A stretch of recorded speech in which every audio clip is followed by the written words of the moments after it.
Hi y'all, my name is Tamara and this is I'd Rather Be Stitching. Welcome to my channel, or welcome back if you've been here before. Today is Flosstube number 19 and it is January 13th of 2026 already. I can't believe it.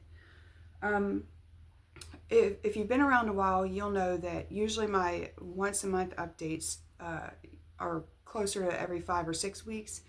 And today it's only been 3 weeks since my last video. So the progress is probably not as much as I would normally show, but I wanted to film anyway because I'm super excited. So I'm going to jump right in, but just so you know, it'll probably be shorter than normal. The first thing I'm super excited about is I finished my winter sampler. I worked mostly monogamously on this and one other piece over the past, I think 2 months total is what it's been. But I was just enjoying this one so much that I kept working on it. And since I finished it, it's been hanging out in the drawer with the other things. But I don't have time to worry about finishes right now. I had to pack all the craft stuff already, except for my actual whips. So I'll worry about that later. Now, I told you guys I was doing the Flosstuber Frenzy. I did do that for a few weeks. I don't remember exactly how long. But then after the Haid Sal was released at the end of December, I switched to focusing mostly on that. So regardless of what Flosstube video I was watching, I was mostly working on the Haid Sal. But there were a few times when I did do the Flosstuber Frenzy, so I will show you those next. One of them is, it's called Koi Pond. It's a Mill Hill kit.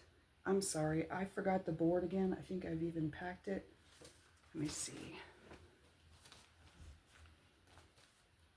See if I can get something behind this. All right. This is called Koi Pond. It's my first Mill Hill kit. This one is assigned to the Sleepy Stitcher. So I did work on this whilst I watched a couple of her videos, because I have been quite behind on Flosstube, as per my usual. And then I was watching Andrew the Runner Stitcher and working on my Temperature Dragon for last year, which, oh, I'm sorry, no, it's now 2024. I can't say last year anymore. So this is for 2024. This is my Temperature Dragon assigned to the Runner Stitcher, and I finished this month, which I have to count every time, but I think it was July that I finished. So June and July are now done. I don't remember how much of this was done the last video, so I may be giving you inaccurate information, but I did finish whatever month this is that I've been working on, and excuse me, I am mostly caught up now. Well, I'm completely caught up with the Runner Stitcher's Flossmas videos, but excuse me, I still have a couple normal floss tubes to watch. The next one that I was doing sort of for Flosstuber Frenzy is my Eastern Bluebird. This was assigned to the Keystone Stitcher. I love Elle's videos. She's one of my favorites, but this is my new obsession. Other than the Haid Sal, I've been working on this one regardless of what I'm watching, just because I enjoy it so much. And I'm still, excuse me, sorry.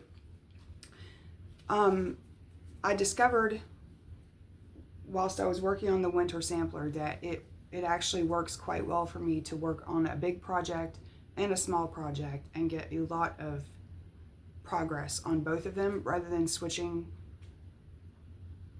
to 20 different projects in a time period. But I bounce back and forth. So right now I'm cool with just working on 2 projects, but sometimes I'm going to do 20 different projects.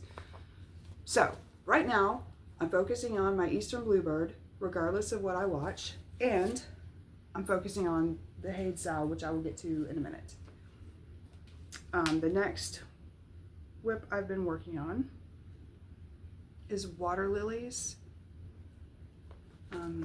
This one is my piece assigned to Steph.X Stitch, and I was working on this whilst watching her videos. So those are all the Flosstuber Frenzy pieces that I worked on. I did get completely caught up on my Family Crest focus piece goal for 2025, which was to work on this piece 7 days every month. And there were times when I got behind on months, but on the 31st of December, I finished the 7th day for December. So I actually met this goal for 2025, which is good because I dropped out of WhipGo a couple of months ago, so I didn't meet those. But I finished this. Well, I didn't completely finish. There's a few little confetti stitches still in this scroll part right here, but I mostly finished that. So that's what I was working on my Family Crest. And the thing that has taken most of my attention, other than the Eastern Bluebird, is the Heaven and Earth Design 2026 Stitch Along. And you guys, I'm super excited about this. I found myself in this fabric. So I am doing this. This is the Bluebell pattern, and I'm doing it on 22 count Aida, which is sometimes called Hardanger fabric, and I'm doing it 1/1. This is my first time doing 1/1, and that is the key. Apparently, I've been stitching for 40 plus years doing 2 over whatever, and when I stitch with 2 strands, I am very fiddly about making sure that the stitches lay flat and even, and that the 2 threads haven't twisted over each other. That drives me nuts.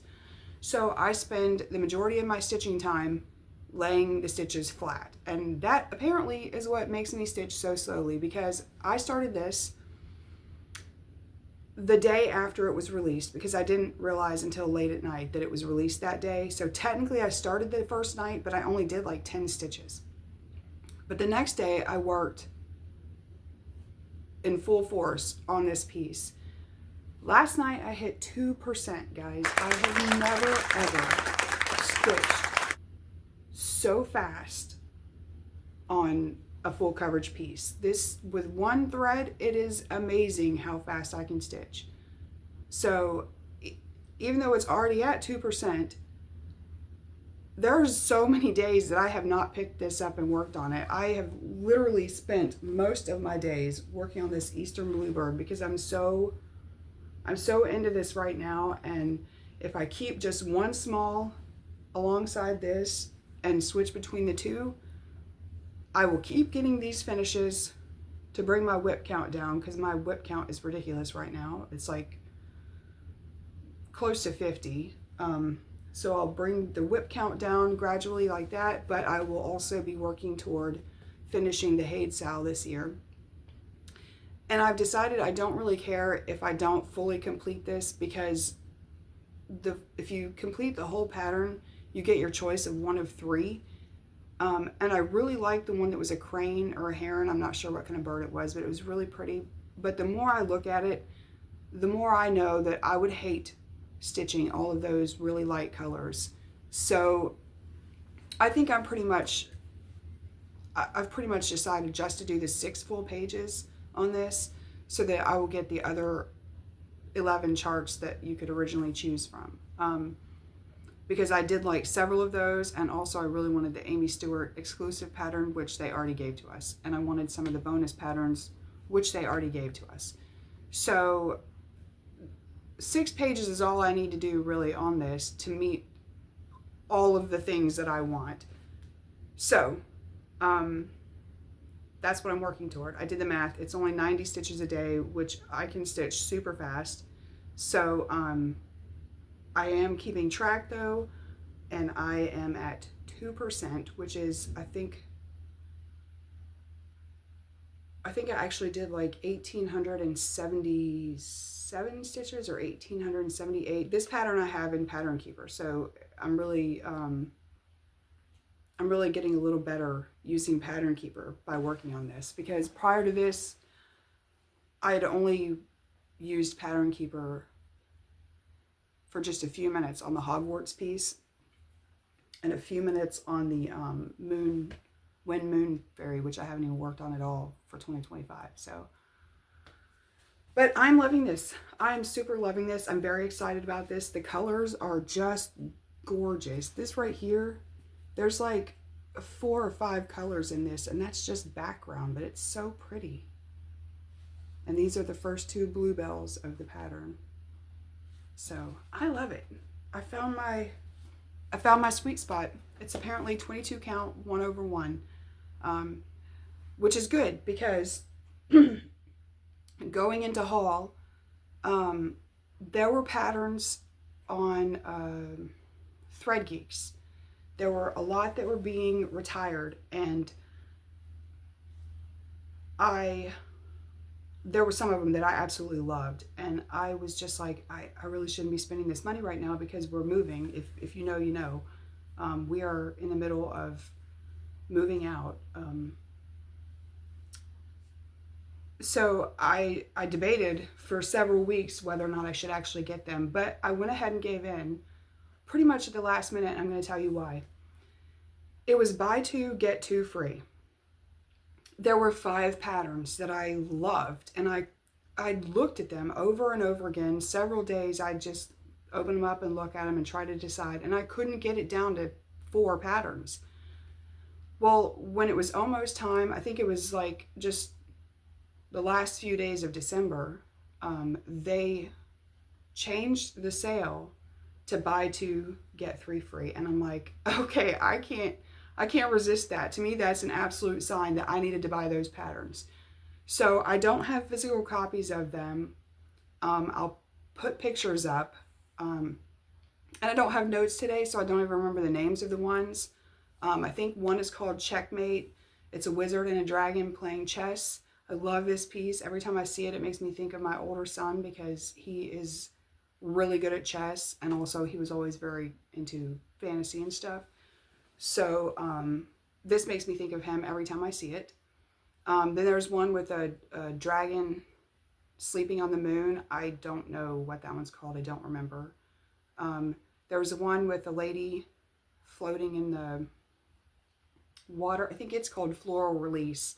I just love the colors on it. I think it's beautiful. One is called Gothic Library. Pardon me, I don't know if you'll be able to tell in the pictures, but there's like mermaids and fairies and stuff around the library. So it's very cool. I also like fantasy. And mermaids. I love mermaids. So I loved all those pieces, but the biggest one, the biggest drive to buy these is the last one. It's called Inner Sorrow. I'll put a picture up. The reason that I love this piece so much is because my best friend from high school, we were friends even into adulthood. She died a few years ago on Christmas Eve, and she fought with depression for years, and she was a little bit morbid. Bless her heart. I love her, but she was morbid. So she pre-purchased her own urn before she died, and she kept it in her living room. And her urn looks like this piece. And so I wanted to get this pattern and stitch it as a memorial piece to her, because I just was like, it looks just like her urn. And so in the pattern, the hair is straight. And so it's an angel, you know, leaning over, holding the, I guess what is supposed to be a tombstone or an urn or something. I'm not exactly sure, but the angel has straight hair, and with her face tipped over like this, it looks like my best friend who had long straight hair unless she curled it. So it just really was like, you need to get this and stitch this. So I did. I got all 5 of these patterns. I'm really glad that I got them while I could and that they were on sale, because that was amazing. That was an amazing deal. But I don't know when I'm going to start them, but when I do, you can bet it's going to be on 22 count, 1/1, because that's the place to be. Okay, I tried not to ramble this time. Sorry about that. I rambled anyway. That's actually all the cross stitch stuff I have to share with you. So if that's all you're here for, then I thank you for stopping by, and I hope to see you again soon. Oh, I will be doing a year-end whip parade, but I don't know exactly when I'm going to be filming that. So stay tuned for that soon. And as for yarn, the only thing I've worked on is, well, I did work on the crochet blanket a little bit, but again, it's not enough progress to show. But I did go to the Fiber Arts Club at the library again. It's once a month, and I went. And my friend was there again, bless her heart. I'm so grateful for her because she was able to take the sock I messed up. I just asked her to rip it out back to just past the gusset pickup, because just past the gusset pickup is where things went haywire and I completely messed up the sock. But when I try to take stitches out of knitting myself, I lose them. They get swallowed down in the previous rows and I don't know how to find them. So she did that for me. She just ripped it out and put the stitches back on the needles for me. And so this is the sock I had messed up. It is now back on these needles so that I can get it caught up to this sock, which is now just needing the foot done. And eventually I'll have 2 sets of these needles and I will be able to work on them both without switching them to these little thingies. So I have made a little bit of progress on this and it's fixed, so I can continue to make progress on it, but that's all I have right now. And just a little life update. We did find a place to live. We filled out paperwork. We're waiting to see if we're approved. And if we are, then we will start moving in the weekend of the 23rd, I think. Well, technically, I think we'll start moving the 25th, but we were given permission preemptively, you know, if we're approved and all that, we were given permission to put up a storage shed. So my husband and our sons and whoever else is able will probably go the Friday before Sunday the 25th, which obviously would make it the 23rd. They'll go on the 23rd, build the shed, get it set up on some kind of foundation. We're not sure exactly what kind yet. But they'll do that and get that shed ready so that when we move, we can just move everything going in the house straight into the house, and everything that has to be stored can go into the shed, because that house had no shed. It has no garage. So we don't have anywhere to put the lawnmower and the weed whacker and the gas cans and all of the things that live in a garage. Oh, toolboxes. My husband has the big metal toolboxes and such. So we had to have somewhere to put all that, because all of that stuff is not going in the house. That would be ridiculous. So that's our plan, moving the 25th. Meanwhile, we're packing like crazy. That is why I had to film in this location, because the dining room now is a hot mess. There's boxes and junk everywhere. But we are getting closer, and I don't know if you can see it. My daughter's friend gave me, oh, let me move the water bottle. Gave me 3 new little plant things that he did as a housewarming. So that was really sweet, because I love plants, but I don't spend money on them most of the time because usually I kill them. But I have gotten a little better at not killing them, so hopefully these guys will live. Although this snake plant, the cat has already been chewing on it because 2 of the leaves are now gnawed off.